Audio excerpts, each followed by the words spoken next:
Hey, what's going on, guys? It's Smoko here yet again for MMOBomb.com. We're doing a little bit of an interview with Infinite Crisis creative director, Cardell. How are you doing today? I'm doing really well. How about you? I'm doing quite well, Just trying to remember names and what have you.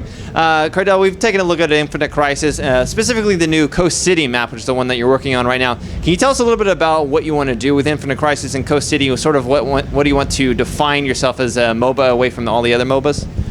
Sure. So I would say right up front, when it comes to Coast City, we wanted to make sure we had a map that felt fundamentally different than we did with Gotham. I mean, Gotham is very dark, it's very oppressive. We wanted to make something that was visually just the exact opposite. So we picked Coast City. I mean, it's the homeland of the Green Lanterns. For people who are fans of DC Comics, Green Lantern and Batman don't get along super well, so it's even better to kind of pick an opposite side of that one. But Coast City is really inspired by a San Diego style theme. It's very, very coastal. It's very tourist friendly, and it looks absolutely glorious in the sunlight, and it also looks even more entertaining when you're tearing it apart. And that was one of our main goals, is to really double down on the things that we feel make our game unique in the MOBA space. What makes your game unique in the MOBA space? It's funny you should ask that question. So no, for us, I think that it's really two specific things. Like, not to mention our characters. I'm going to just go over the fact that we are making DC characters that you've never seen before in multiverse skins and multiverse abilities you've never seen before. But beyond that, even if you're not a fan of just characters like supervillains and superheroes, our game is about destructive PvP in the sense that you are a super person smashing and using the world as a weapon against the other team.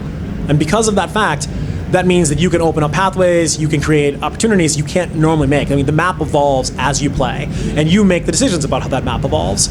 So with all that together, it allows you to do things that most other games really just can't afford to allow you to do. Combine that with our catastrophic events, which are these large-scale destructive events that effectively open up new opportunities for you as a group. It allows you to double down on the fact that looking at Gotham Heights, you could trigger a catastrophic event. In Coast City, you control a catastrophic event. You aim it at the opposing team, and you annihilate them with it. Okay, so in terms of catastrophic events, they open up new pathways. You mentioned, you get the cataclysmic thing that you can aim at enemies and destroy different things, etc. How big of a change or an impact do these things actually have on the map? I remember when we were looking at Infinite Crisis, it talked about opening up new pathways and what have you. What sort of destruction is there actually able for players to open up and sort of pinpoint, accuracy, open up new experiences, I guess you could say? No, so I would say that it actually kind of varies based off that particular character. So one example we have is obviously the basic level of stolen powers, like these abilities to pick up cars or detonate cars and do a massive amount of damage to anyone nearby. I mean, that allows you to have some very, very precision control over what gaps you want to make in the map that there didn't perhaps used to be. So one example, which we've seen a lot recently, at least internally, is you may have a person create a gang path. They may legitimately come out of an area, a wall, effectively, that you couldn't have gone through before, but they come up behind you. They may pick up a chunk of that wall, effectively, hit you in the back of the head with it, and then proceed to gank you with the full support of their other team, because their other team knew that person was there. On the other hand, you may have something that is much larger scale. You might have something like a Doomsday device, which is fired, that pretty much rips open a whole section, a whole segment of a lane, and perhaps even exposes a power relay that wasn't there before, that allows you to boost your team and boost your team's minions such that you can effectively push your opponent's base and destroy their base more quickly than before. So you mentioned power relays, which is something that we haven't really, seen an element of in other MOBAs. Most MOBAs deal with lanes and creeps and towers, etc. The power relays, are there anything else like power relays or buffs or what have you that are unique to Infinite Crisis that gives your team sort of a unique advantage and changes a little bit of how the dynamic of the game works? Well, in terms of how I feel like the entire structure is laid out, the Doomsday device more or less fills that gap almost completely. Because what happens is, while there are a bunch of jungle creeps and jungle minions that are out there, and you are fighting them and you're clearing them, and they're obviously giving you credits and giving you experience that allows you to be more effective as your character, you also have this large-scale device, which effectively is this massive turret in the middle of the entire map.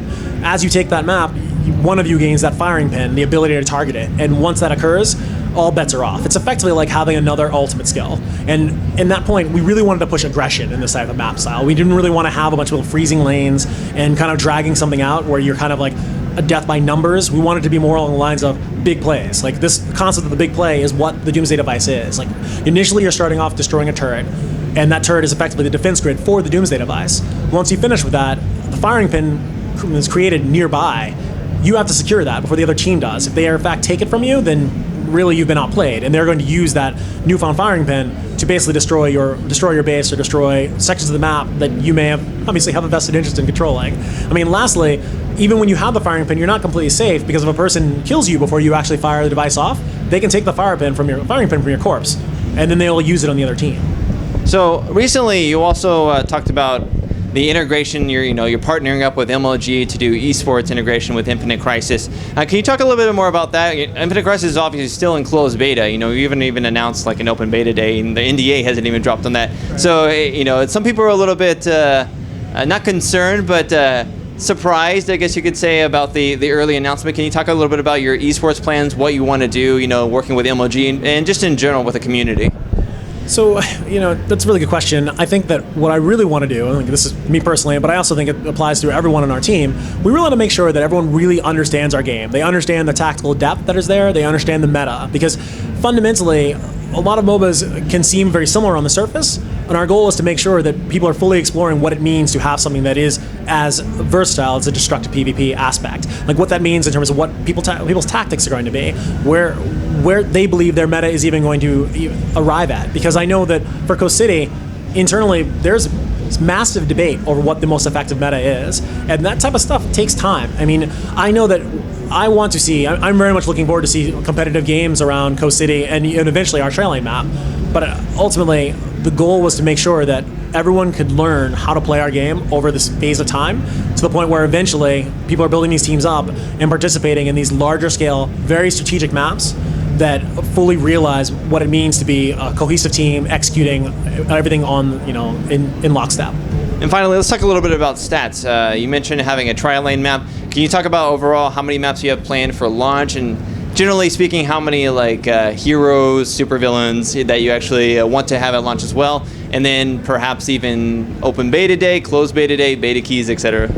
Well, I can talk about some of that, I guess. So I know we want to go in open beta by the end of the year. I'm not exactly certain exactly what that date would be, but in terms of what I would expect for heroes or villains, like for me, it's always been about having enough choice that everyone feels you have a lot of depth in terms of each role or roster you want to play with, such that a person can't really ban you out. And I feel like that number is probably, it's north of 20. I don't necessarily know exactly what it is, but I think that as long as you don't have a ton of bans, it won't be so bad. I also know that our goal is to have 3 particular maps by our launch time. So that means that we'll have Gotham Heights, we've announced Coast City, and we're working on a tri-lane map that effectively is going to build on all the lessons we learned in Gotham Heights and Coast City to fully realize what makes us different in a tri-lane map. So you talked about bans. I'm assuming there's some type of ranked or competitive ban mode. Are you planning on having competitive scenes for all maps, or a particular map, or 2 maps, or?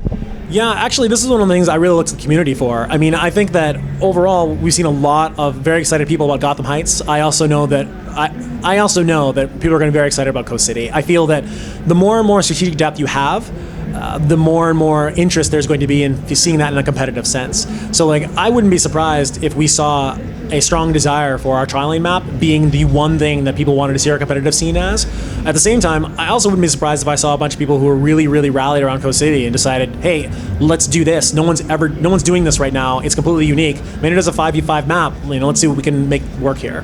Cardell, I really appreciate you taking the time out to interview us here today, or us to interview you rather, and look forward to seeing more of Infinite Crisis.